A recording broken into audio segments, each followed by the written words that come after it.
Space गप्पा या कार्यक्रमाअंतर्गत मी सौमीना मोरोणे आपल्या सर्वांचं स्वागत करते. आज आपण गप्पा करणार आहोत प्रियदर्शनी इंजिनिअरिंग कॉलेजचे प्राचार्य डॉक्टर विवेक नानवटे. आपण न्यू एज्युकेशन पॉलिसी 2020 या विषयांवर गप्पा करणार आहोत. डॉक्टर विवेक नानवटी यांना 29 वर्षाचा शिकवण्याचा प्रदीर्घ आणि दांडगा अनुभव आहे. 140 रिसर्च पेपर्स त्यांनी पब्लिश केले आहेत. 2005 ला त्यांना most promissory engineering college teacher award मिळाला. 2012 ला भारत ज्योती अवॉर्ड, 2019 ला आउटस्टँडिंग अकॅडमिक लीडर अवॉर्ड आणि असे अनेक अवॉर्ड त्यांना मिळाले आहेत.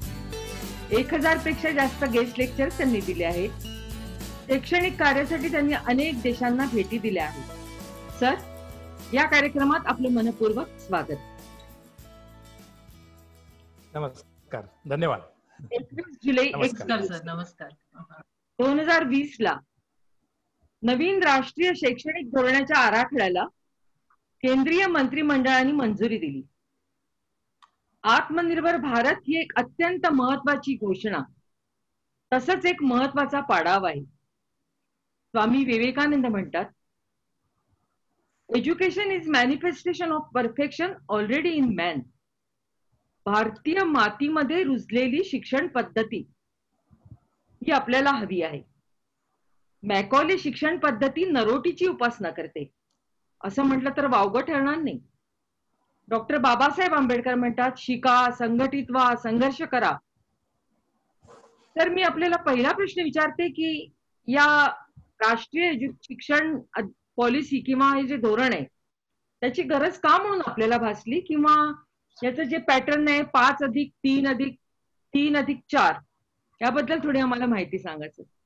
हो, धन्यवाद. आणि मला या कार्यक्रमाला इथे या विषयावर गप्पा मारायला बोलवल्याबद्दल मी प्रथम सगळ्यांचे आभार मानतो. आणि मला अतिशय आनंद झाला, कारण हा म्हणजे 29 वर्ष इंजिनिअरिंग एज्युकेशन स्पेसिफिक आणि एज्युकेशन मध्ये शिक्षणासाठी 29 वर्ष घालवले माझ्या डॉक्टरेट नंतर. तर खरोखर वाटतं की, आणि इतक्या साऱ्या गोष्टी अशा वाटायच्या की अरे हे हवं होतं. अरे मुलं आपले मुलं अजूनही 12वी नंतर अमेरिकेत शिकायला जातात, एमटेक करायला जातात, MS करायला जातात. का जातात? आपले बोर्ड सोडून लोकांना IB बोर्ड आणि IGC बोर्ड आणि जिथे फी 17 ते 18 लाख रुपये आहे, जे ऑक्सफोर्ड मॅनेज करताय, जी अमेरिका मॅनेज करताय, अशा बोर्डांमध्ये मुलं का जावीत? आपल्या सगळ्या मिनिस्टरचे मुलं बघाल तर सगळे IB बोर्ड मध्ये शिकतात, आपल्या सगळ्या इंडस्ट्रीज लोकांचे. तर हा मोठा एक भाग होता. त्यानंतर अरे शिक्षण भारताला इतकी जबरदस्त अशी एक सुंदर हे आहे, म्हणजे इतिहास आहे शिक्षणाचा. 2000 ने 3000 वर्षापासून जर बघितलं तर एवढा इतिहास आहे. आणि आज एज्युकेशन सबस्टँडर्ड आहे. इथल्या मुलांना रोजगार मिळणार नाही, 80% लोक एम्प्लॉयबल नाही असं म्हणतात आहे. केवढी लाजेची गोष्ट आहे. इंजिनिअरिंग मध्ये सुद्धा 70% लोक नोकरीवर घेण्यासारखेच नाही. हे जेव्हा ऐकतो तेव्हा खरोखर दुःख होतं आणि असं खूप वाटायचं. असे अनेक प्रश्न होते जे हे प्रायव्हेट कॉलेजेस मधनं होणारे इंजिनियर्स वगैरे, मला आठवतं आमच्या बँकेत चपराशाच्या नोकरीसाठी वगैरे सुद्धा अप्लाय केलेलं होतं लोकांना. म्हणजे कसं झालं, त्या एज्युकेशनला इतकं बांधून ठेवलाय, अजूनही ठेवलाय.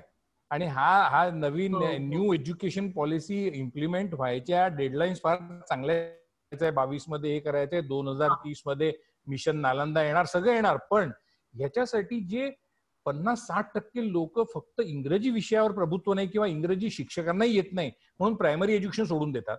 ऍडल्ट एज्युकेशन जबरदस्त त्रासातून चालू आहे. इन्फ्रास्ट्रक्चरवर जबरदस्त प्रॉब्लेम आहे. असे अनेक प्रॉब्लेम आम्ही शिक्षक, स्टुडंट्स आणि इंटर्न जे स्टेक होल्डर्स आहे, समाज, हा राष्ट्र, देश, भारत, कंट्री, आजचं औद्योगिकरण, जे इंडस्ट्री 4थं रिव्होल्युशन चाललंय आणि एज्युकेशन आमचं प्रथम रिव्होल्युशन वर चाललेलं आहे. म्हणजे 1968 मध्ये पहिलं, 68 मध्ये पहिलं, काही विशेष फरक नाही पडला. नंतर 86 आणि त्याच्यानंतर आता 34 वर्षानंतर होत आहे. मला तर वाटतं दर 5 वर्षांनी व्हायला हवं, कारण इतकं औद्योगिकरण वाढलंय, एज्युकेशन मध्ये एवढ्या नवीन टेक्नॉलॉजी झालेल्या आहे की दर 5-10 वर्षांनी ऍटलीस्ट रिव्हिजन तरी व्हावी. तर ही पण सर या नवीन राष्ट्रीय शिक्षणाचं हे जे धोरण आहे त्यामुळे शालेय शिक्षणात काही आमूलाग्र बदल होतील का? भरपूर होणार.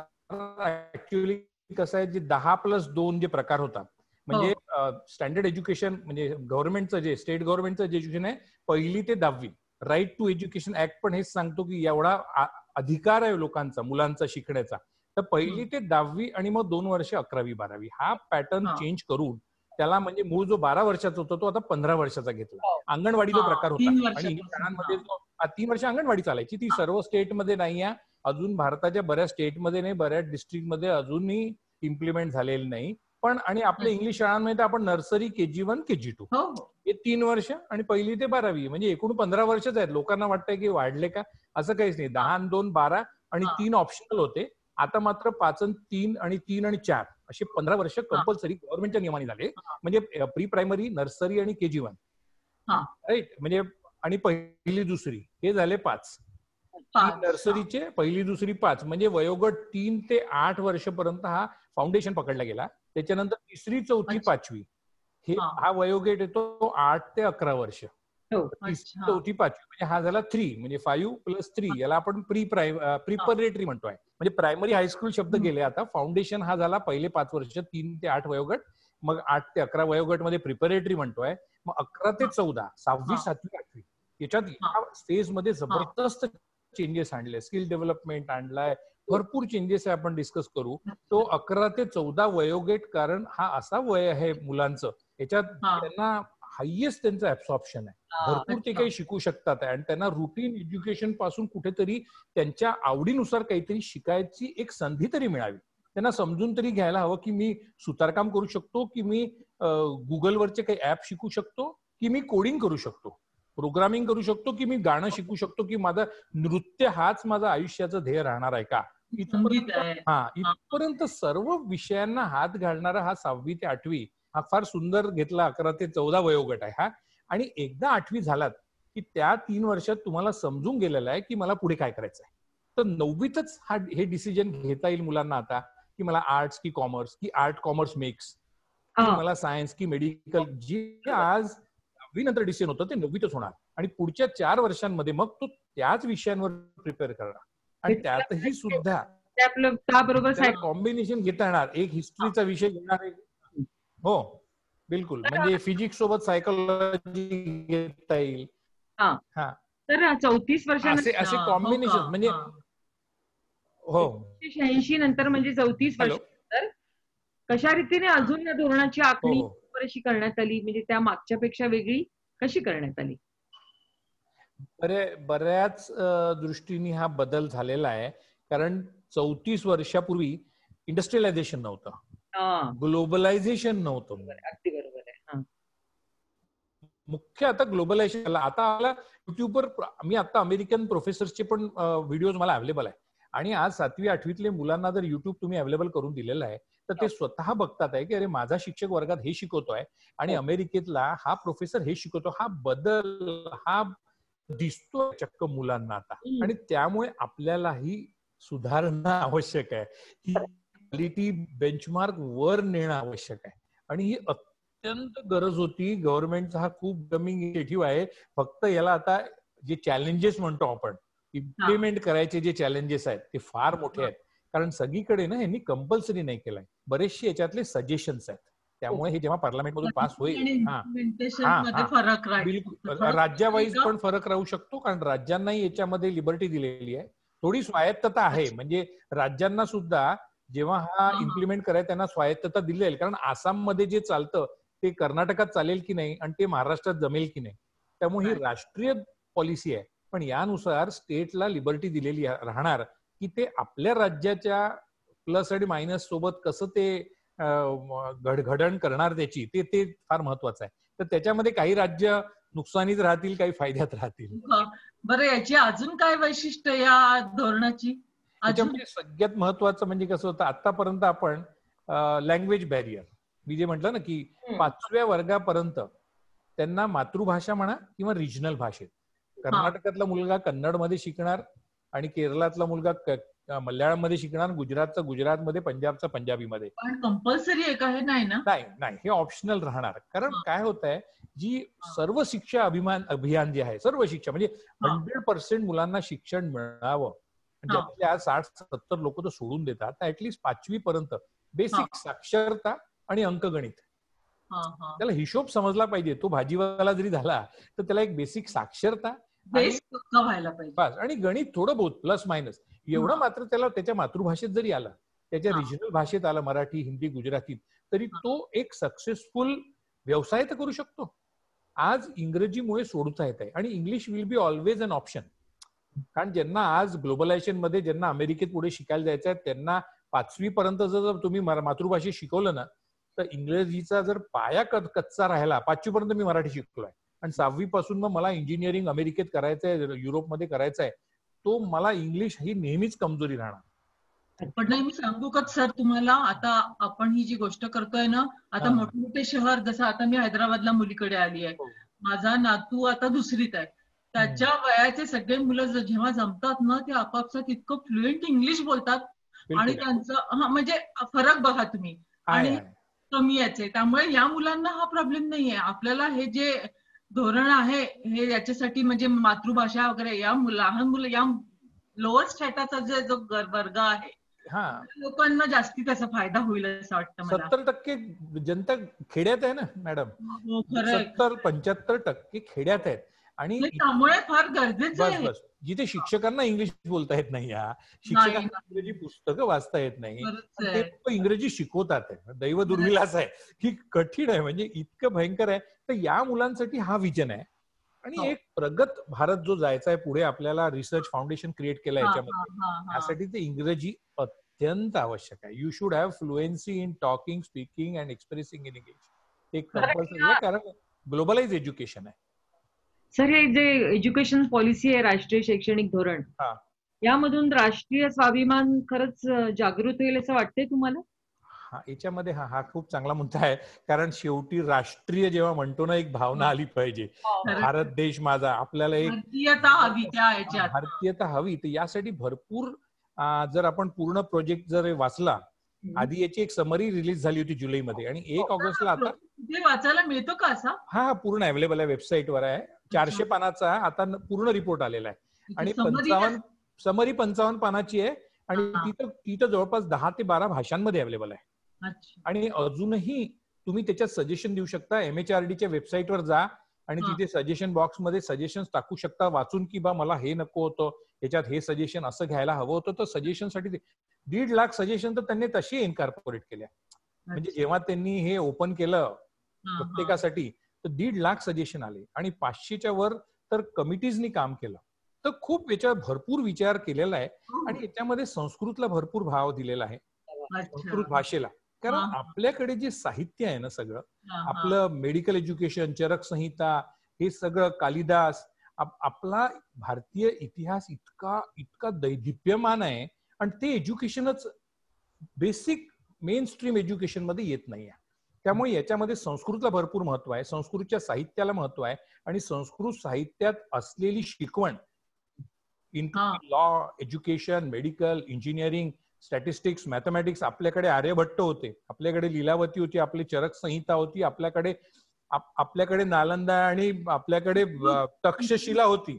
आज आपण ऑक्सफोर्डला, जगात आज तुम्ही इंटरनेटवर टाका, जगात सगळ्यात जुनी युनिव्हर्सिटी कुठली, तर ऑक्सफोर्ड आणि बोलोना युनिव्हर्सिटी इटलीतली. अरे त्या 800 वर्ष जुनी आहेत फक्त. 1100-1200 मध्ये त्यांची स्थापना झालेली आहे.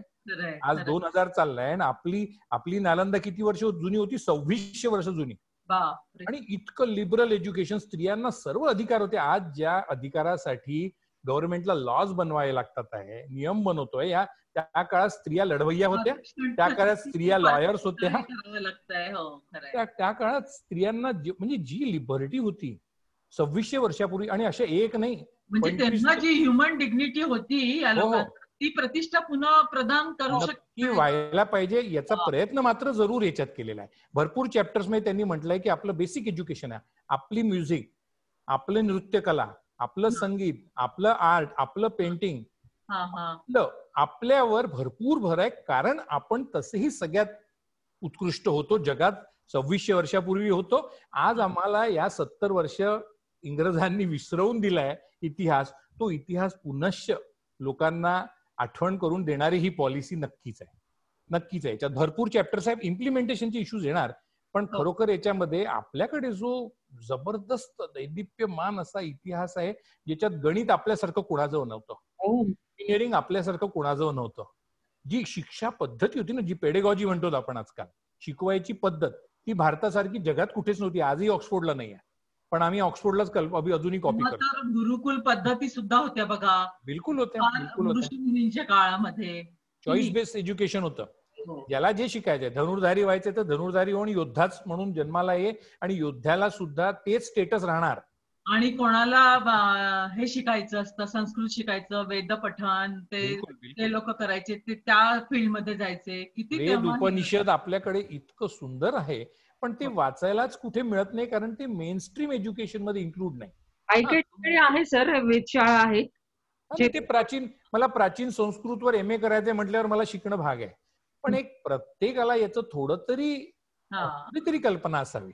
तर एक प्रश्न विचारायचा आहे की knowledge equitable and vibrant knowledge society, समरसतापूर्ण समाज खरंच या धोरणातून तयार होईल का? त्याच्यात आता हा तसा खूप मोठा आणि प्रगल्भ विचार आहे. विषमता नको, कुठेच कशातच विषमता नाही. विषमता नाही हा याच्यामध्ये हा प्रश्न. हो आपल्या देशात कठीण आहे का जरा? नाही, कठीण आहे, पण आपल्याकडे कसं आहे की भरपूर भाषा, अनेक धर्म, अनेक राज्य वेगवेगळे, प्रत्येक राज्याची वेगळी भाषा, वेगळे संस्कार, वेगळ्या भावना, बिलीफ सिस्टम वेगळे आहेत आपल्याकडे. कर्नाटकात वेगळं, पण तरीही एज्युकेशन पॉलिसीमध्ये भरपूर ठिकाणी याच्यात खूप चांगल्या रीतीने मांडलेलं आहे की याच्यात विषमता का नको, कारण 6वी पासून त्या मनावर परिणाम असे संस्कार करणारं हे एज्युकेशन आहे. 6वी, 7वी, 8वी मध्ये मुलांना कळेल की अरे नाही, संगीत घेतलं तर काही निकृष्ट नाही, आर्ट, कॉमर्स, मग सायन्स, मग इंजिनिअरिंग, मग मेडिकल, ही जी स्लॅब आहे याच्यामध्ये मुलांना फार इन्सल्टिंग फील होतं की मी आर्ट्स घेतलं म्हणजे आता मी तर टीचर होणार किंवा अमुक नाही, किंवा मग डॉक्टर, इंजिनियर म्हणजे फार मोठा. पॅरेंट्स अजूनही त्या विचारधारेचे 80% विचारधाराचे याच विचारधारेने आपल्या मुलांना जबरदस्ती इंजिनिअरिंग, मेडिकलला टाकतात आहे. कितीही तुम्ही बोला ते तसंच सुरू आहे. तर त्याच्यामध्ये काय होत आहे, कारण त्याचं स्टेटस वेगळं आहे. इंजिनिअरिंग, मेडिकलला नोकऱ्या लागतात, स्टेटस वेगळं, समाज त्यांच्याकडे वेगळ्या दृष्टीने पाहतोय. तर ही मानसिकता काढण्याचा प्रयत्न, ही विषमता जी आहे, हा मानसिकता काढण्याचा प्रयत्न. आणि दुसरं पहा, अगदी छोट्या छोट्या खूप साऱ्या त्याच्यात इनिशिएटिव्ह आहेत. साधा आता तुम्हाला म्हणजे बेसिक खायला 2दा मिळत नाहीये, आता एज्युकेशन कसं करणार? तर मिड डे मील आपल्याला माहित आहे, प्रत्येक शाळेमध्ये दुपारचं जेवण फ्री होतं, तरी मुलं येत नव्हते कारण सकाळी जेवायला नाही मिळायचं. हे मिड डे मील दुपारी 2लाच मिळायचं. आता ब्रेकफास्ट इन्क्लूड केला. अच्छा, आता मुलाला आल्याबरोबर सकाळी 9 वाजता 10:30 वाजता शाळेत आल्यावर त्याला पहिले पौष्टिक ब्रेकफास्ट देणं कंपल्सरी आहे. हो का? आणि मग तो खाऊन, म्हणजे घरी तो पूर्ण जरी उपाशी असला ना, घरी त्याला खायलाच नाही तरी त्याला अरे ज्याला शिकायचं त्याचा आधी पोटोबा आणि मग विठोबा आहे. फीचं धोरण काय राहील? फी मध्ये याच्यात भरपूर education, right to education policy reframe करणार. आपल्याला फ्री एज्युकेशन आहे राईट टू एज्युकेशन मध्ये, पण तो जो एज ग्रुप होता तो छोटा होता. आता हे जे 15 वर्ष केलाय, हा मात्र यांना स्पॅन वाढवावा लागेल. पण याच्यासाठी बजेटरी प्रोव्हिजन्स खूप महत्वाचे आहे. म्हणजे वित्त पुरवठा हा एक मोठा प्रश्न राहणार आहे. सांगतो ना, 68 मधली पॉलिसी वाचा, त्याच्यामध्ये म्हटलंय 6% GDPचा शिक्षणावर खर्च व्हावा. 68 मध्ये. त्याच्यानंतर 86 मध्ये पुन्हा तेच म्हटलं, 6% GDPचा, इंडियाचा जो GDP आहे तो त्याचा 6% खर्च व्हावा. आणि आता जे नवीन वाचाल पुन्हा 2020 मध्ये, तरी ते म्हणतात 6% व्हावा. तर मला इतकं आश्चर्य वाटलं, म्हणजे हे काय प्रकार आहे की 50-60 वर्षापासून 6% ऑफ GDP खर्च फक्त. मग खरं कळलं की जरी 6% कुठला रेशो वाढवा, हायर एज्युकेशनचा रेशो, तोही वाढवतात आहे. आणि ह्या 6% मध्ये मला हे सांगायचं होतं की अजूनही बहुतेक स्टेट्स मध्ये 2% खर्च करतात. शेवटी कसं, पैशाला सोल्युशन पैसाच आहे. आज इन्फ्रास्ट्रक्चर डेव्हलप केलं नाही, शिक्षकांचे पगार वाढवले नाही, कॉलेजमध्ये इंटरनेट फॅसिलिटी दिल्या नाही. कॉलेज कशाला, अगदी प्रायमरी शाळेमध्ये जोपर्यंत, कारण तंत्रज्ञान भरपूर आणा शिक्षणात, हा एक याच्यात पॉलिसी, मोठी इम्पॉर्टंट पॉलिसी आहे की तंत्रज्ञान. आज आपण झूमवर बोलतोय इथे, आज आपल्याला कॉलेज शाळांमध्ये ऑनलाईन एज्युकेशन आहे, पण प्रचंड प्रॉब्लेम आहेत मुलांना शिकायला. पेरेंट्स कशा आणणार आहेत? नाही, अरे परवडतच नाही त्यांना. 2 आणि 3 GB डेटा लागतोय. बिचारा तो मोबाईल घ्यायला पैसे नाही तर डेटाचे महिन्याचे 1000 रुपये देणार कुठे? तर शिक्षणात तंत्रज्ञान आणा म्हणतात आहे, पण स्टुडंट्सला तर ते तंत्रज्ञान उपलब्ध कसं करून द्यायच्या ह्याच्या पॉलिसीज लागणार आहेत. आणि आजही आपण मागच्या वर्षी 4% फक्त खर्च केला. खूप इच्छा आहे माझी की गव्हर्नमेंटनी 6च्या ऐवजी 60% करावा खर्च. जोपर्यंत खर्च नाही करणार तोपर्यंत इन्फ्रास्ट्रक्चर नाही, पगार नाही, जोपर्यंत इन्फ्रास्ट्रक्चर चांगली बिल्डिंग नाही आहे, चांगले मी कॉलेजेसमध्ये गेलोय खेड्यापाड्यात बघितलं तर इतकं वाईट वाटतं त्यांचं इन्फ्रास्ट्रक्चर. पाणी प्यायचं पाणी नाही, म्हणजे हायजीन नाहीये, काहीच नाहीये. तर अशा परिस्थितीत जर शाळा चालल्या तर हे न्यू एज्युकेशन पॉलिसी चालू शकणार नाही. त्यामुळे तुम्हाला इन्फ्रास्ट्रक्चर, ट्रेनिंग द टीचर्स हा खूप महत्वाचा मुद्दा आहे. बीएड एमएड ची लेवल खूप वरती न्यावं लागणार आहे. इंजिनिअरिंग एज्युकेशन मध्ये तर कुठलंच बीएड एमएड लागत नाही आम्हाला. आज बी झाला की दुसऱ्या दिवशी टीचर बनतो, पण तो काय शिकवणार देव जाणो. आणि मग गेल्या 5-7 वर्षापूर्वी म्हणे की बी ने एमटेक करा, मिनिमम क्वालिफिकेशन. तर एमटेक आज झाला आणि दुसऱ्या दिवशी तो शिक्षक झाला. आता त्याची काय म्हणजे तो इंटरव्ह्यू पास होऊन आलाय ऑफकोर्स, पण त्याला शिकवायचं कसं? शिक्षण ही कला आहे, शिकवणी कला आहे. टीचिंग लर्निंग प्रोसेस एक मोठं, याच्यात लोक डॉक्टरेट करतात आहे, तर ते कुठे म्हणजे तर ह्या सगळ्या गोष्टींची याच्यामध्ये म्हणजे वापर केलेला आहे. म्हणजे कुठे ना कुठे चॅप्टरमध्ये त्याचं इन्क्लुजन दिलेलं आहे. संस्कृत भाषा मग काय सगळीकडे का संस्कृत भाषा सगळीकडे कंपल्सरी राहणार? कंपल्सरी नाही राहणार. संस्कृत भाषेला कसं आहे की फन ऑफ लँग्वेजेस असं म्हणून 6वी ते 8वी जो प्रकार आहे ना स्किल डेव्हलपमेंट मध्ये, तर सर्वच राष्ट्रातल्या आपल्या भारतातल्या असलेल्या जेवढ्या 50-100 भाषा आहेत आणि बोली पण आहेत, ह्या सगळ्यांना त्यांना फन ऑफ इंडियन लँग्वेज हा कॉन्सेप्ट आणून संस्कृतला त्याच्यात प्राधान्य देऊन असा कॉन्सेप्ट 6वी ते 10वी मध्ये मुलांना आणायचा आहे. मग हे मातृभाषेतलं शिक्षण फायद्याचं राहील की तोट्याचं राहील? हे जे मुलं शिक्षण सोडून देत होते खेड्यापाड्यात अगदी इंटिरियर मध्ये, त्यांच्यासाठी फायद्याचं. आणि जे सुशिक्षित लोक आहेत, ज्यांची तिसरी जनरेशन, ज्यांचे आई वडील इंजिनियर डॉक्टर्स आहेत, ते तर नॅचरली इंग्लिश घेणार आहेत.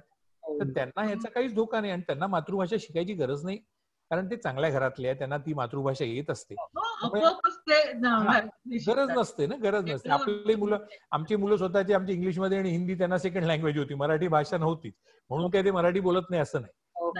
हा प्रकार आहे. त्यामुळे ऑप्शन आहे, कंपल्सरी नाही आहे, पण हे ऑप्शन देणे खूप महत्वाचं होतं. कारण फक्त इंग्लिश येत नाही म्हणून जे 40 ते 50, 60% लोक शिक्षण सोडून द्यायचे. ऍडल्ट एज्युकेशन याच्यामुळे बंद पडलं, कारण पुस्तकं इंग्लिशमध्ये, 11वी-12वीची एज्युकेशनची पुस्तकं इंग्लिशमध्ये, सायन्सची पुस्तकं इंग्लिशमध्ये.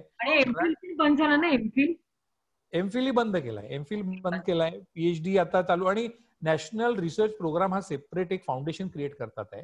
त्यामध्ये रिसर्चला हायर एज्युकेशन मध्ये तर फार सुंदर केलेलं आहे, आपण त्याच्याबद्दल बोललोच नाही अजून. हायर एज्युकेशन मध्ये म्हणजे 12वी नंतर जर आपण एज्युकेशन द्यायला घ्यायचं आहे, तर आता आमच्या इंजिनिअरिंगचं मला आठवतं, मला 28 वर्ष झाले इथे, तर पहिले कसं व्हायचं की फर्स्ट इयर सेकंड इयर नंतर मुलाच्या घरचे पैसे संपून जायचे. आई वडील म्हणायचे आता मी फी तुझी अफोर्ड करत नाही, काहीतरी नोकरी पाणी कर. बिचारा second year third year pass किंवा फेल असं स्टेटस असल्यामुळे तो जन्मभर 12वी समजायचं त्याला. तो कुठेही नोकरीला अप्लाय करेल तर त्याला 12वी, कारण त्याची डिग्री व्हायची आहे. कोणी बीए सेकंड इयर मध्ये सोडलं, आज त्याचे ते 3 वर्ष त्याचा पैसा, त्याचे परिश्रम आणि त्याचं एज्युकेशन वाया जायचं, 100% कचऱ्यात. पण आज तसं नाही आहे. आज तुम्ही 1 वर्ष जरी ग्रॅज्युएशनचं कम्प्लीट केलं, पहिलं वर्ष 12वी नंतर, तुम्हाला सर्टिफिकेट कोर्स देणार. अच्छा, बीई पार्ट 1 आहे तर मला कोणी बीई पार्ट 1 नाही म्हणणार, मला म्हणतील इंजिनिअरिंग सर्टिफिकेट स्पोर्ट्स होल्डर. माझी एक डिग्री, म्हणजे डिग्री नाही आहे पण सर्टिफिकेट आहे. म्हणजे मी मेकॅनिकलचा सर्टिफिकेट होल्डर आहे, मी आर्ट हिस्ट्रीचा सर्टिफिकेट होल्डर आहे. मला निगेटिव्ह स्टेटस नाही. ही विषमता खूप चांगली घालवली याच्यामध्ये. हा फार खूपच चांगला फरक आहे. मग 2 वर्ष समजा तुम्ही करू शकले एज्युकेशन, म्हणजे बीए पार्ट 1, बीए पार्ट 2 किंवा बीई पार्ट 1 आणि बीई पार्ट 2, तर याच्यानंतर तुम्हाला डिप्लोमा मिळणार. म्हणजे मी कम्प्युटर सायन्स फक्त 4 वर्षाच्या डिग्री कोर्समध्ये ऍडमिशन घेतली, 2 वर्ष केलं तर मला डिप्लोमा मिळणार. तर मला कोणी हे नाही म्हणणार की हा 2 वर्षाचा ड्रॉप आउट आहे. मला म्हणते की हा 2 वर्षाचा डिप्लोमा कम्प्युटर सायन्स मध्ये, याला नोकरी द्या. आणि सोडलं इंजिनिअरिंग, हा सोडलेला आहे, ड्रॉप आउट आहे त्याचं, तर म्हणजे त्याला सुसाईडसाठीच पाठवलेला आहे. तर त्या प्रकारचे लोक न कर, हा खूप चांगला पॉझिटिव्ह बदल आहे. आणि काय राहणार त्या की अकॅडमिक बँक ऑफ क्रेडिट तयार केली आहे. म्हणजे मी आता फर्स्ट इयर केलं, मग मी 3 वर्ष नोकरी केली, धंदा केला, मग सेकंड इयरला आलो, मग पुन्हा 5 वर्षांतर लग्न वगैरे झालं, हे झालं, मग मला वाटलं की नाही मी मेकॅनिकल करून घ्यावं, मला आता इंडस्ट्री उघडायची आहे. तर माझे अकॅडमिक बँक ऑफ क्रेडिट जन्मभर टिकणार आहे माझ्या नावाची. क्या बात आहे. हा हा. म्हणजे मी 15 वर्षाच्या गॅप नंतर सुद्धा मी फायनल इयर बी करायचं आणि मग मला इंजिनिअरिंग डिग्री मिळणार. हा प्रकार आहे. म्हणजे खूपच वेलकमिंग आहे. म्हणजे ह्या काही गोष्टी फारच सुंदर आल्या. लोककलेला खूप जबरदस्त महत्व दिलंय. हो का? आपलं खादी, आपलं योग, आपले ज्या सगळ्या प्रत्येक स्टेटमध्ये फार सुंदर लोककला आहेत. संस्कृतीतल्या सगळ्या आपल्या ह्या संस्कृतींवर त्यांना स्टेटस देण्यात येईल. म्हणजे कसं होईल, त्याच्यामधली जी डिग्री राहणार त्याला नोकऱ्या मिळतील, त्यांना एक चांगला त्याच्यात पीएचडी करता येईल. आज कसं लोककलेचं नृत्य शिकला, नृत्यामध्ये MA PhD करायला अजून तशा स्कोप नाही आहे आणि ते ट्रेडिशनल नाही आहे. मग ते कसं तुम्ही एकच संगीत म्हणून एक कोर्स कराल, MA म्युझिक व्हाल, तसं नाही राहणार. ज्या ज्या लोककला ज्या ज्या राज्यात आहे त्या त्या राज्यातल्या त्या लोककलांना, आणि काय करणार, या सगळे जे लोककलेचे जे अगदी अडाणी असतील पण त्या लोककलेत अतिशय समृद्ध आहेत. हो हो हो. प्रॅक्टिकल त्यांना टीचर म्हणून घेणार 6वी ते 8वी. त्यांना शिक्षक घेणार. मी तेच तुम्हाला विचारणार होती की ते शिकून त्यांना त्याचा फायदा काय पुढे. तर त्यांना त्याचा फायदा म्हणजे आता जे लोककलेचे जो एखादा खादी ग्रामोद्योग आहे, एखादा आता बांबू पासून शर्ट बनवतात आहे कामठीला, आता तो माणूस आहे 4थी पास, तर त्याला शिक्षक तर सोडा, तो शाळेतच जाऊ शकत नाही. आता तो टीचर म्हणून शाळेत जाईल आणि आपली कला मुलांना शिकवेल. एक डिग्निटी पण त्याला मिळेल. डिग्निटीचा तर खूप फायदा याच्यात ठेवलेला आहे. म्हणजे जसं ड्रॉपआउटला स्टेटस आहे. जर तुम्ही म्हणजे ह्यातली कुठलीही कला घेतली आणि व्होकेशनल कोर्सेसचं म्हणजे हे सगळं मला वाटतं की त्याला प्राधान्य देतील. या व्होकेशनला भरपूर प्राधान्य आहे. कारण कसं आहे, आत्मनिर्भर जे प्रकार आहे, आत्मनिर्भर भारत म्हणजे don't be an employee, be an employer. स्वतःचा बिझनेस सुरू करता आला पाहिजे. व्यवसायिक दृष्टीने शिक्षण देण्याचा प्रयत्न अगदी शाळेपासून केलेला आहे. आता कसं आहे, व्यावसायिक शिक्षण म्हणजे काय, प्रोफेशनल एज्युकेशन करा, एक इंजिनिअरिंग करा, ITI करून एखादा आपलं वर्कशॉप उघडा, तर तसं नाही राहणार. याच्यात 50 ऑप्शन्स राहणार आणि ते 6वीतच एक्सपोज होणार. 10 दिवस बॅगलेस शाळा आहे, दप्तरा विना शाळा. हे कंपल्सरी आहे. 6वी ते 8वी दरवर्षी मुलाला 10 वर्ष बॅग न्यायची नाही शाळेत. बॅगलेस स्कूल फॉर 10 days. म्हणजे असे 30 दिवस मुलांना बेसिक एज्युकेशन जे आहे त्यांचं, गणित आणि इंग्रजी आणि हिंदी, मराठी, इतिहास, भूगोल हे बंद, आणि 10 दिवस फक्त स्किल बेस्ड एज्युकेशन राहणार आणि त्यांच्या आवडीचं राहणार आहे. तर त्या 10 दिवसात जे संस्कार व्हायचे आहे, किंवा मला तरी स्वतः कळेल की मला आवडतं काय, म्हणजे what I am good at, हे कळायला एक भरपूर मोठा एक असं प्लॅटफॉर्म दिलेला राहील. खूप सोपं जाईल. बिलकुल बिलकुल. आणि 6व्या वर्गात त्यांना मानापमानाच्या भावना नसतात, हे नसतं. त्याला फक्त एवढं कळलं पाहिजे की मी सकाळी 2 तास गाणं शिकलो आणि संध्याकाळी सुतारकाम शिकलोय आणि संध्याकाळी मी इलेक्ट्रिक दुरुस्ती शिकलो. मला इलेक्ट्रिक दुरुस्तीमध्ये अगदी हात आहे माझा. काय आवडतंय. आज मुलांना कुठे कळतंय. आज टीव्ही दुरुस्ती मला नाही येत अजून, इंजिनिअरिंग कॉलेजच्या MTechला येत नाही, कारण मला कधी एक्सपोजरच मिळालं नाही. There was no positive and official platform. शाळेत तर नाही, कॉलेजमध्ये नव्हता. क्षमा, तू म्हणत होती डेव्हलपमेंट ऑफ कॉन्स्टिट्युशनल व्हॅल्यू ही आहे. ऑफकोर्स बिलकुल बिलकुल. इक्वॅलिटी, लिबर्टी सगळ्यांचा समावेश केलेला आहे, भरपूर केलेला आहे. ज्या मुलांना डिसेबिलिटीज आहेत त्यांच्यासाठी काही नवीन योजना त्यांच्यासाठी आहे. आणि यांच्यासाठी कसं आहे की या लोकांना आता कसं आहे की आत्मनिर्भर भारतमध्ये बऱ्याच डिसेबिलिटीज आहे. कोणी मेंटली रिटार्डेड असतं, कोणी फिजिकली चॅलेंज आहे. सगळ्यांसाठीच वेगळं एज्युकेशन, त्याच्यासाठी त्यांच्या लिपी, त्यांची पुस्तकं, आणि त्यांना मेनस्ट्रीम एज्युकेशन मध्ये यायचं असेल तरी त्याच्यात स्कोप ठेवलेला आहे. तर ह्याच्यासाठी पण एक भरपूर त्याच्यात स्कोप आहे. आता कसं आहे, अगदी नामधारी एखादी कमिटी येणार म्हणून आपण एक वॉशरूम, टॉयलेट त्या मुलांसाठी ठेवतो, तशा प्रकारचं नाही राहणार. याच्यात यांना वेगळ्या शाळा आणि भरपूर आहे. म्हणजे मेंटली आणि फिजिकली दोन्ही स्पेशली एबल्ड जे मुलं असतील त्यांना मात्र याच्यात तुम्ही आता म्हणाले 6वी ते 8वी स्किल डेव्हलपमेंट म्हणजे जसं कौशल्य. आमचे व्होकेशनल डिपार्टमेंटचे डायरेक्टर, जॉईंट डायरेक्टर ते बदलून आले, तर त्यांनी आम्हाला पाठीच लावले असतो त्या ऑफिसवर. कौशल्य असेल तर कौतुक होईल. बस खरंच आहे ना, कौशल्यच नाही आहे, खरंच नाही आहे. कौशल्य असेल तर कौतुक होईल. तर तुम्हाला हे काय वाटतं याबद्दल, की सुतारकाम आवडतं, तुम्ही जसं मगाशी म्हणाले, सुतारकाम आवडणाऱ्या मुलाला खरंच देतील का, मिळेल का ते सुतारकाम? की नाही, याच्यामध्ये कसं आहे की समाजाची मानसिकता बदलणे. कसं आहे, हा लंबा म्हणजे हा भरपूर प्रदीर्घ काळ घेणारा कार्यक्रम. पण काय होतं, हा मुद्दा मांडला तर पाहिजे. म्हणजे हा ऍटलीस्ट पेपरवर आला. आता ह्यामध्ये ना बरेचसे चॅलेंजेस आहे. अगदी National Academy of Sciences, Indian Academy of Sciences, एज्युकेशनचे जे टॉप 3 एज्युकेशन संस्था आहे इंडियातल्या, त्या हो. तिघांनी पण याच्यावर भरपूर कन्सर्न दाखवलेले आहे. ते म्हणतात आहे की हे इम्प्लिमेंट करणं इतकं सोपं नाही, कारण याच्यात मानसिकतेचा प्रश्न आहे, सामाजिक मानसिकता आहे, सामाजिक विषमता आहे, भाषांचा इश्यू आहे. पण ठीक आहे, म्हणजे एक एक फायनल आपलं गोल सेट झालेला आहे की मला जायचं कुठे, मार्ग दाखवला आहे क्लिअर कट. आता डायरेक्शन लेस जो समाज होता की आता नाही मला तर फॉलोच करायचंय, मला तेच इंग्रजांचं एज्युकेशनची पद्धत आणि इथे क्लर्क डेव्हलप होतात फक्त. तर कौशल्याचं आता क्रेडिट मिळणार आहे, कारण त्या काय होणार आहे, हा मार्कशीट हा एक खूप सुंदर मुद्दा आहे ना, याच्यामध्ये रिपोर्ट कार्डचं मेकओव्हर आहे पूर्ण.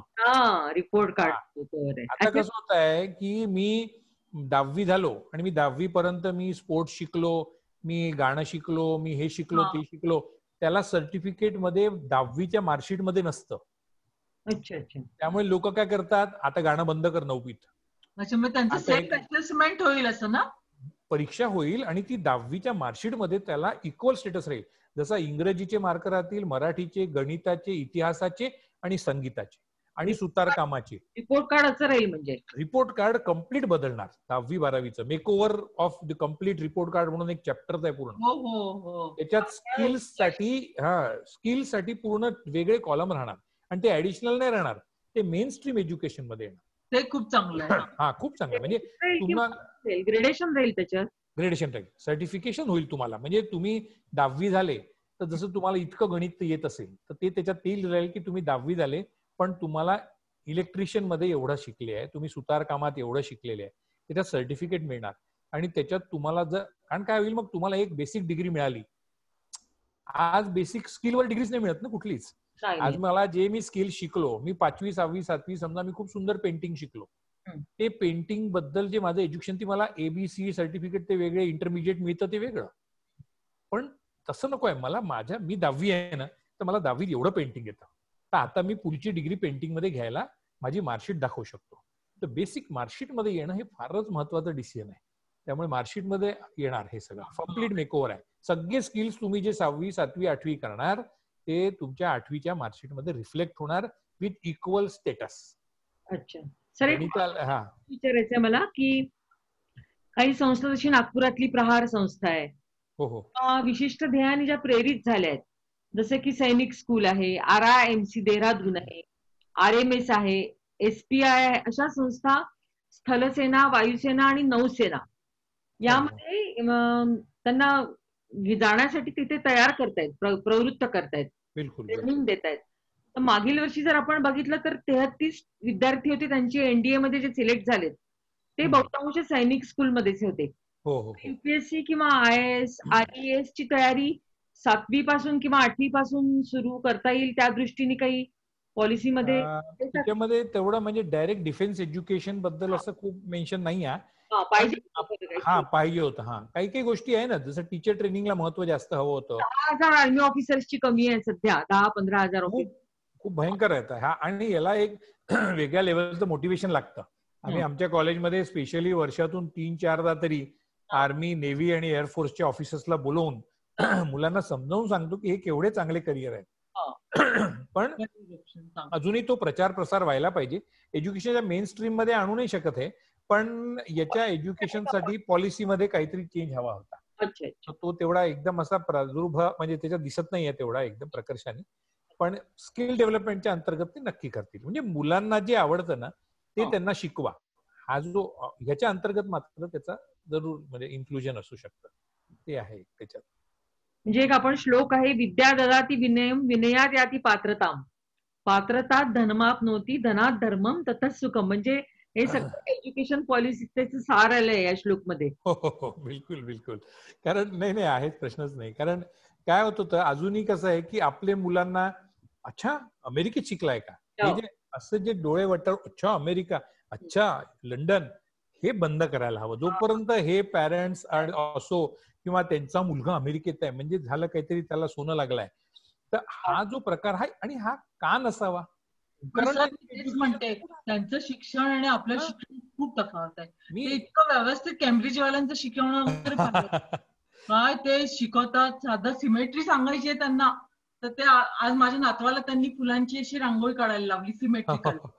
सिमेट्री कशी असावी पूर्ण विथ प्रॅक्टिकल ते शिकवतात. त्यामुळे मुलांना बेस खूप डोक्यात छान जाऊन बसतं ते आपल्या इथे होणं फार गरजेचं आहे. तर हा ना न्यू एज्युकेशन पॉलिसीमध्ये ना हे दोन गोष्टीवर तसा जेवढा प्राकर्षाने महत्व द्यायला होतं ते नाही आहे. एक आहे की सिलेबस फ्रेमिंग. काय होत आहे शेवटी सिलेबस काय राहणार हे ठरवणार ना. तुम्ही स्ट्रक्चरवरच खूप बोलले 5+3+2 स्किल डेव्हलपमेंट टाका, डमक टाका. याच्यात एक गोष्ट कुठे विशेष नाही बोलली गेली की सिलेबस डेव्हलपमेंट खूप आउटडेटेड आहे ना. आज समाजाला जे हवं आहे, आज जे औद्योगिक घराण्यांना हवं आहे, उद्योजकांना हवं आहे, अमेरिकेतल्या IT इंडस्ट्रीजला जे नॉलेज हवं आहे ते नॉलेज इन्क्लूडच केलं पाहिजे. याच्यावर कंपल्शन कुठे दिसत नाही. याच्यात जेवढं मी वाचलं आहे त्याच्यात मला हा एक वाटला की कंपल्शन करायला पाहिजे होतं ना, की असंच शिकवा. आणि क्रिएटिव्हिटी, मुलांमध्ये क्रिएटिव्हिटीला स्कोपच नसतो. ओपन एज्युकेशन आहे. आज तुम्ही जे कॅम्ब्रिज आणि ऑक्सफोर्ड म्हणताय ना, तिथे मुलांना नॅचरल क्रिएटिव्हिटी जनरेट होते. मी पाहते ना माझ्या नातवाचं मला इतकं असं वाटतं की आपल्या ते खरंच असं व्हायला पाहिजे. रोज त्याच्यासोबत मी ऑनलाईन शाळेत बसते त्याच्यासोबत.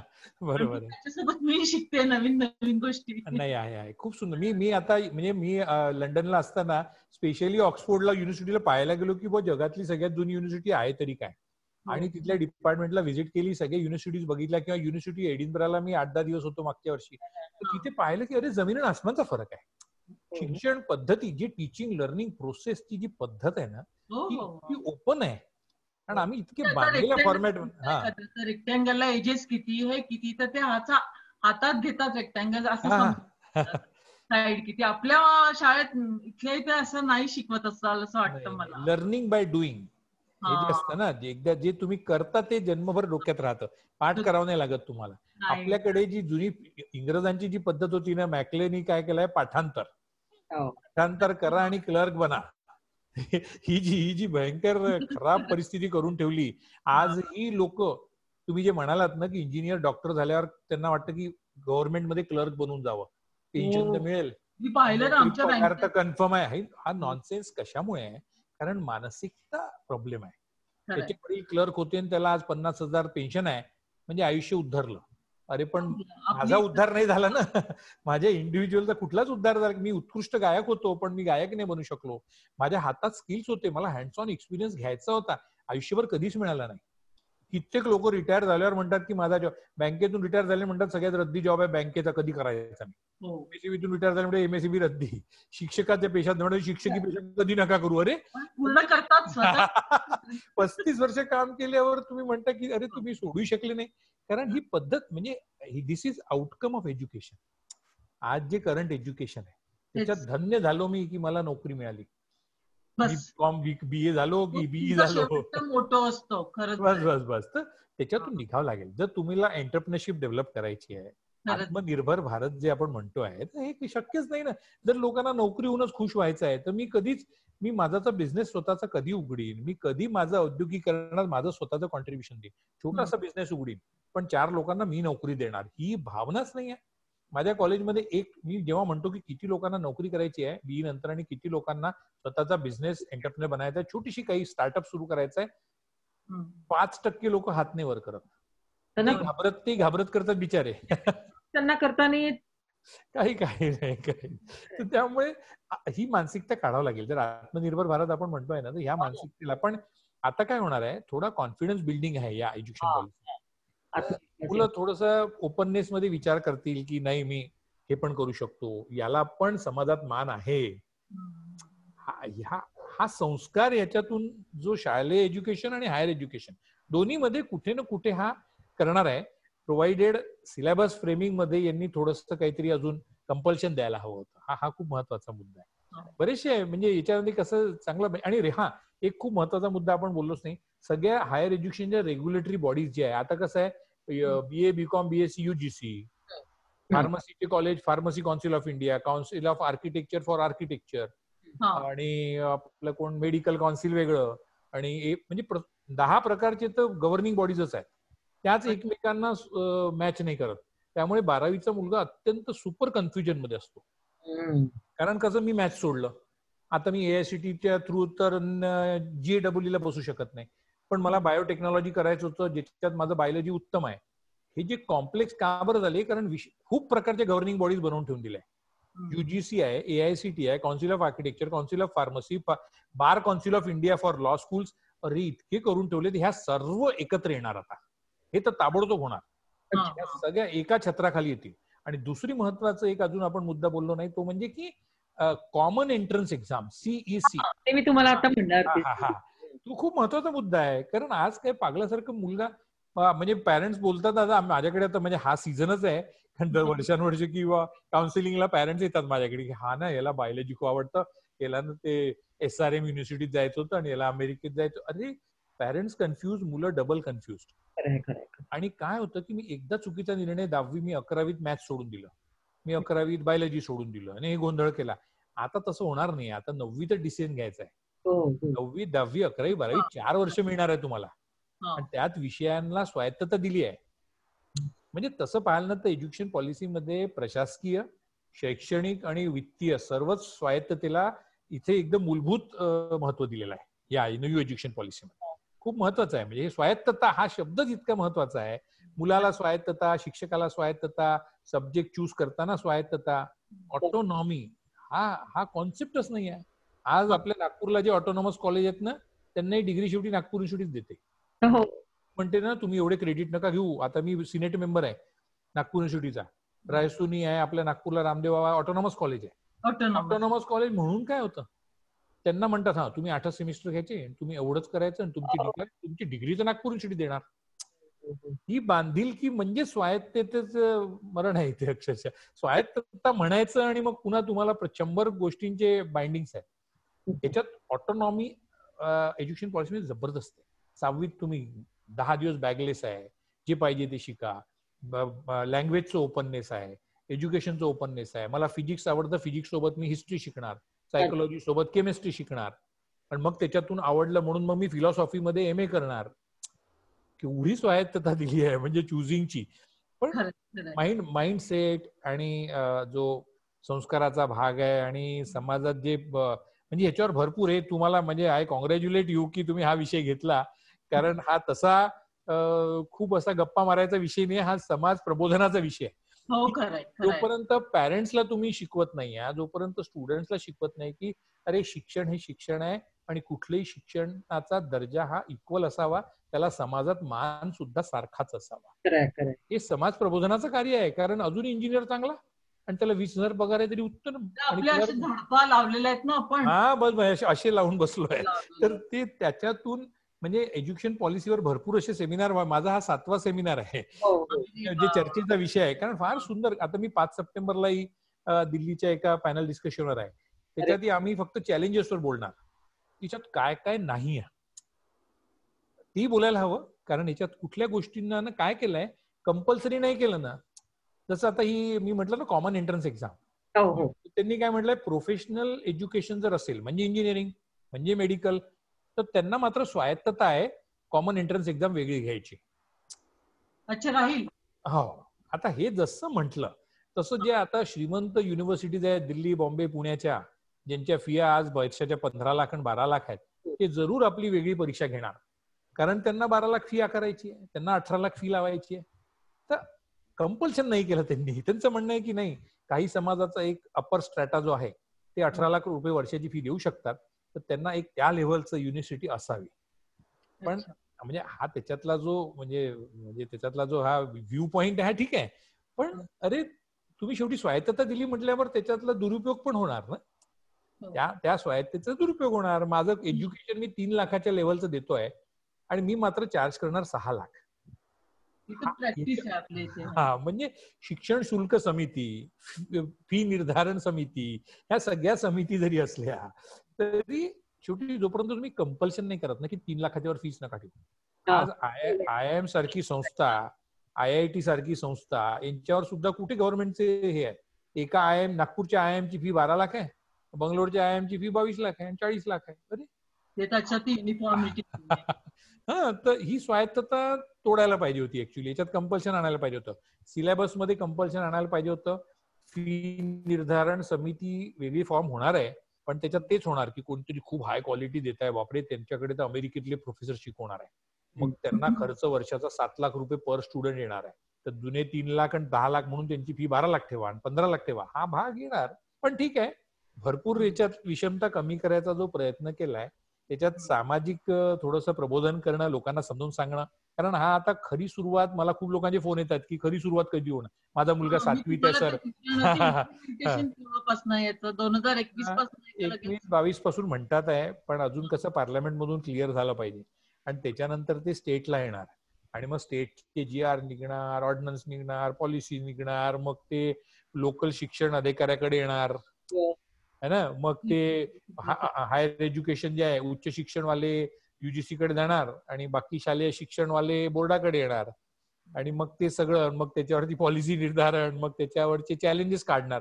आमच्याकडे शिक्षक नाही, आमच्याकडे अमुक नाही, तमुक नाही, नाही का. ते सगळे जे आज इश्यूज आहेत ज्याच्यामुळे आम्हाला याची गरज वाटत होती, ते इश्यू आज तर अस्तित्वात आहे ना इथे. खरंय खरंय. हा, तर तिथं सगळे क्रॉपअप होणार सगळे. प्रायव्हेट संस्थांमध्ये शिक्षकांच्या जे आजकाल म्हणजे डोनेशन घेऊन वगैरे जे अपॉइंटमेंट वगैरे, त्याच्यावर काय आळा होईल, बसेल त्याच्यावर आळा? कारण कसं आहे, ही एंट्रन्स कॉमन एक्झाम आणि 100% जेव्हा त्याच्या थ्रू होतील ना, आपोआपच आळा बसेल. पण त्याबद्दल याच्यात क्लॅरिटी नाही आहे. क्लॅरिटी नाही त्यांनी जेव्हा पुन्हा म्हटलं ना की मॅनेजमेंट कोटा 20%, झालं ते, तर त्याच्याबद्दल एक्झॅक्ट क्लॅरिटी नाही दिली की जरी कॉमन एंट्रन्स आहे, जरी सर्व बॉडीजची एक कॉमन बॉडी बनते आहे, हायर एज्युकेशन इन्स्टिट्यूशन एक होणार आता, ह्या सगळ्या ज्या फंडामेंटल स्ट्रक्चरल, मी तेच म्हटलं ना की स्ट्रक्चरवर खूप बोलल्या गेलं आहे. इम्प्लिमेंटेशन इम्प्लिमेंटेशन मधले जे हर्डल्स आहेत त्यावर तितकं नाही बोलल्या गेलं. म्हणजे सिलेबस फ्रेमिंगवर फार कमी बोलल्या गेलाय, कारण आज इंडस्ट्रीला जे सिलेबस लागतं ते आम्ही शिकवतच नाहीये. ते काय जेव्हा सुरू होईल ते मला असं वाटतं हळूहळू ते आपोआप हा मार्ग दाखवलेला आहे, त्या मार्गावर चालता चालता, कारण मिशन नालंदा जे म्हणतात आहे ते 2030चं त्याला टार्गेट दिलेलं आहे आणि मिशन तक्षशिलेला 2040 म्हटलेलं आहे, 2035 म्हटलं, 40 म्हटलं, ठीक आहे. आणि मला असं वाटतं आज जे मुलं 7वी किंवा 8वीत असतील, कदाचित त्यांना ते 10वी जेव्हा होणार, बोर्ड तर राहणार ना, 10वी-12वी बोर्ड असणार, हाही प्रश्न बरेच लोक विचारतात की आता 10वी-12वी बरोबर बोर्ड असणारच आहे, जरी तुम्हाला 9वी चेंज आहे. 5+3 आम्हाला जनरल लोकांना काय वाटतंय की 5 वर्षानंतर बोर्डाची परीक्षा पुन्हा 3, असं नाही आहे ना? नाही, बोर्डाची नाही. बोर्डाची 10वी-12वी बोर्ड सध्या असणारच आहे. फक्त कसं होईल, 9वी-10वी तुम्ही विषय बदलू शकता आणि पुन्हा 11वी विषय बदलू शकता. तर त्याच्यात कसं होईल ना की तुम्ही जर 9वीत ठरवलं की मला डॉक्टर बनायचं आहे किंवा तुम्ही ठरवलं की मला डिझाईन इंजिनियर बनायचं आहे आणि मग तुम्हाला पुन्हा 10वीत मौका मिळणार आहे. 9वी-10वी 2 वर्षात तुम्हाला कळलं की अरे मला तर गणित चांगलं नाही येत, मला तर आर्टिस्टिक ड्रॉइंग्स मध्ये मी चांगला नाही, तर मला आर्किटेक्ट, पुन्हा 11वीत तुम्हाला मौका मिळणार आहे. 2 बोर्ड एक्झाम तर होणार आहे, त्याचा काही प्रश्न नाही आहे. आणि पण नाही, आणि चेंज मात्र 8वी मध्ये मुलाचं सगळ्यात डिसाइडिंग जे आहे ना वर्ष, ते आता 8वी राहणार. 9वी, 10वी, 11वी, 12वी हे 4 वर्ष सलग तुम्ही कॉमन कोर्स सिलेक्ट करू शकता. आणि बरं, ह्या बाउंड्रीज कॅन्सल केल्या, आर्ट, कॉमर्स, सायन्स, ह्या बॉर्डर डिझॉल्व्ह केल्यात आता. म्हणजे तुम्ही एक आर्टचा विषय, एक कॉमर्सचा विषय करू शकता. असं म्हणजे खूप सारे बदल, खूप चांगले बदल आहेत. आणि इम्प्लिमेंटेशन म्हणजे वी लुक फॉरवर्ड की व्हायला पाहिजे. आणि डिपेंड करेल की आता कसं, म्हणजे आणि ह्या ज्या संस्थान आता एकत्र येणार ना, तर त्यामुळे डिसिजन घ्यायला सोपं पडणार आहे. आज तुम्ही बघाल ना, ते जेवढ्या युनिव्हर्सिटीच्या सोपं पडेल. आज कसं आहे माहिती आहे का, UGCच्या 100 केसेस AICTE वर आहे आणि काउन्सिलची केस AICTE वर आहे आणि AICTE गव्हर्नमेंट एजन्सी आपापसावर कोर्टात आहेत की माझं तुम्ही ऐकलं नाही, तुम्ही त्यांचं ऐकलं नाही. तर हे भानगड असं की बंद होऊन जाईल, कारण गव्हर्नमेंट एकदा काहीतरी पॉलिसी केली की ती पॉलिसी मात्र सगळ्यांना लागू राहणार. तुम्ही आर्ट, कॉमर्स, सायन्स कोणी राहा. असं बऱ्यापैकी म्हणजे चेंजेस, खूप चांगले चेंजेस आहेत. आहेत भरपूर आहेत. आणि त्याच्यामध्ये ह्या म्हणजे रिपोर्ट कार्ड वगैरे लोकांना खूप चांगलं वाटेल. डिजिटलायझेशनवर फार महत्व दिलंय. एज्युकेशन आज जे आपण जसं ऑनलाईन एज्युकेशनला महत्व देतोय ना, त्याचं खूप ऑफिशियली इन्क्लूड करा म्हणतात आहे. म्हणजे अगदी पहिलीपासूनच, पण त्याच्यासाठी मग लागणारं इन्फ्रास्ट्रक्चर डेव्हलप करणं आहे. आज बऱ्याचशा खेड्यांमध्ये, माझ्याच कॉलेजमध्ये मी 4-3 तास शिकवत होतो ऑनलाईन. जून पासून कॉलेज सुरू आहे, ऑनलाईन सुरू आहे. आणि आता मला मुलं म्हणतात आहे की आमचं डेटा पॅक पुरत नाही, आमचं इंटरनेट संपलं, आमचे वर्ग 3 तास करा. कारण माझेही काही मुलं खेड्यापाड्यात आहे जिथे ना वायफाय आहे धड, ना मोबाईल डाटा मिळत, तर त्रास आहे. तर इतक्या म्हणजे इंजिनिअरिंग कॉलेजच्या मुलांना जर हा टेक्निकल इश्यू आहे, तर गरीब शाळांमध्ये काय होणार. त्यासाठी गव्हर्नमेंटला हा 6% GDP जे म्हणतो आहे ना, पैसा भरपूर टाकावा लागेल. की आज मी ऑक्सफोर्ड गेलो, असं वाटतं अरे आपल्या युनिव्हर्सिटी त्याच्या 0.1% नाहीये. तर मी एडनब्रा युनिव्हर्सिटी पाहिली, मी टेक्निश युनिव्हर्सिटीला मध्ये होतो, आर्किटेक्चर डिपार्टमेंटला होतो. अरे तिथला प्रत्येक कॉरिडॉर, प्रत्येक पायरी ही शिक्षणासाठी अवेलेबल होती. हो ना. प्रत्येक पायरीवर तुम्हाला कागद लावलेले आहेत, सुंदर डिझाईन बोर्ड लावलेले आहेत, तिथे कम्प्युटर दिलेले आहे, टच स्क्रीन दिली आहे. पैसा लागतो याच्यासाठी. जर तुम्हाला एक ती वातावरण निर्मिती करायची आहे ना, आज शाळांमध्ये एज्युकेशनची वातावरण निर्मिती पाहिजे ना. 4 नोटीस बोर्ड लावून नेहरू, गांधी आणि विवेकानंदांचे, टिळकांचे फोटो लावून थोडी मोटिवेशन मिळणार आहे. अरे लर्निंग इज बाय डुईंग. करायला लागेल ना तुम्हाला. तर तुम्ही मुबलक वह्या, पुस्तकं, शाळेची प्रत्येक भिंत ही मला वाटतं ब्लॅकबोर्ड असावा. ज्या मुलाला जिथे वाटलं तिथे त्यांनी गणित करून पाहावं. जिन्यावर जिथे बसलाय ना, तिथे त्याला लिहायला स्कोप हवा. हे मी स्वतः बघून आलो. टेक्निश युनिव्हर्सिटी बर्लिनला होतो मी मध्ये 15 दिवस. तिथे तुम्ही कुठेही जा, जिन्यावर असतात ना, त्यांचं म्हणणं आहे की मुलं कॅन्टीन मध्ये बसले, तर कॅन्टीन मध्ये सुद्धा रायटिंग पॅड पडलेले आहेत. तिथे तुम्हाला विचार सुचला तर पटकन लिहून घ्या. आणि वाटलं तर तिथे ना ऑनलाईन कम्प्युटर्स आणि मोठे मोठे 75 इंची स्क्रीन लावले, तिथे पटकन गुगल करून घ्या. तुम्हाला तुमच्या मोबाईलमध्ये पाहायची गरज. हा जो म्हणजे ही जी क्रिएटिव्हिटीला तुम्हाला सतत चालना देणारं जे इन्फ्रास्ट्रक्चर आहे, आणि मला वाटतं आपण सहज करू शकतो जर 6% फॉलो केलं. आपण 2 आणि 3% तर हे इन्फ्रास्ट्रक्चर आहे. मिड डे मीलची हालत खराब आहे. आता त्याच्याबद्दल आपण नाही बोलू शकत, इम्प्लिमेंटेशन जे चालू आहे, पण आता ब्रेकफास्ट पण इन्क्लूड करणार. थोडं याच्यावर गव्हर्नमेंट मॉनिटरिंग खूप त्यांनी एक त्याला महत्व दिलंय. न्यूट्रिशनचं महत्व आहे, कारण पौष्टिक आहार, अजून व्होकेशनल कोर्सेस आहे, त्याला भरपूर महत्व आहे. चेकअप वगैरे पण देणार असं काहीतरी वाचलं. हेल्थ चेकअप्स पण शाळा चेकअप्स देणार. हा, हे तर सगळेच देणार, कारण हे भरपूर गोष्टींमध्ये ना याला चांगलंच आता म्हणजे त्यांनी बऱ्यापैकी महत्व दिलेलं आहे. म्हणजे सगळं शेवटी असं आता आपण म्हणू शकतो की 29 जुलै 2020 ही तारीख भारतीय शैक्षणिक इतिहासात सुवर्णाक्षरात लिहिली जाईल, असं आपण आशा करूया. आशा करायला हरकत नाही. त्या दिवशी केंद्र सरकारच्या मंत्रिमंडळानं राष्ट्रीय शैक्षणिक धोरण पारित केलं. भारतामध्ये शिक्षणाचं महत्व इंग्रज राजवटीच्या पूर्वीपासून आहे. तरीही 1986 मध्ये लागू झालेल्या शैक्षणिक धोरणानंतर तब्बल 34 वर्षांनी हे नवीन धोरण आलंय. केंद्र सरकार आणि श्री कस्तुरी रंजन यांच्या अध्यक्षतेखाली ही समितीची गठन झाली. त्यांनी आपली जबाबदारी अगदी अचूक बजावलेली आहे असं म्हणून त्यांचं सगळीकडे अभिनंदन होत आहे. ना, कौतुकास्पद आहे, अगदी कौतुकास्पद. हो, होत आहे. आणि या शिक्षण धोरणामध्ये मला असं वाटतं की या मुलांना त्यांचं शिक्षण इंटरेस्टिंग व्हावं, त्यांना परीक्षेचा ताण नको, रसमय असावं, आनंदमय असावं त्यांचं शिक्षण. मुलांना शाळेची गोडी असावी, खेळातून आणि इतर छोट्या छोट्या प्रकल्पातून त्यांना शिक्षण घेता यावं, विकास, परीक्षेचा किंवा इतर कोणताही ताण नसावा असा विचार यामागे भारतीय शिक्षण मंडळाचा आहे असं मला वाटतं. बिलकुल बिलकुल. आणि या धोरणात तो भाव पूर्णपणे उतरला आहे असं मला जाणवतं. तर तुम्ही वेळात वेळ काढून आज इथे आलात आणि एवढा कठीण विषय आमच्यासाठी म्हणजे खूप छान समजा, जेवढं वाचलं तेवढंच. तुम्ही आम्हाला सगळ्यांना खूप छान मार्गदर्शन केलं. आम्ही तुम्हाला पुन्हा आमंत्रित करू. तुम्ही आला. धन्यवाद. मलाही खूप छान वाटलं, कारण मला म्हणजे कसं आहे की ऍज एक शिक्षक म्हणून हे माझं मिशन असावं असं मला नक्कीच वाटतं. आणि हा या फॉर्मॅटमध्ये हा इतका महत्वाचा विषय बोलला गेला त्याबद्दल खूप धन्यवाद. आणि खूप छान सोपं करून सांगितलं, बऱ्याच गोष्टी क्लिअर केल्या आमच्यासाठी. आम्हाला बऱ्याच गोष्टी माहिती नव्हत्या. किंवा पेपरात जेवढं येतो हायलाइट्स तेवढे पाहतो आणि हे करतो. म्हणजे ते चहाच्या पेल्यातलं वादळ असताना तसं बाजूला ठेवून देतो. पण आता आज तुमच्यामुळे पुष्कळ गोष्टी क्लिअर झाल्या. पुन्हा आम्ही तुम्हाला बोलवू तर तुम्ही नक्की. मलाही खूप छान वाटलं. धन्यवाद. नमस्कार. धन्यवाद.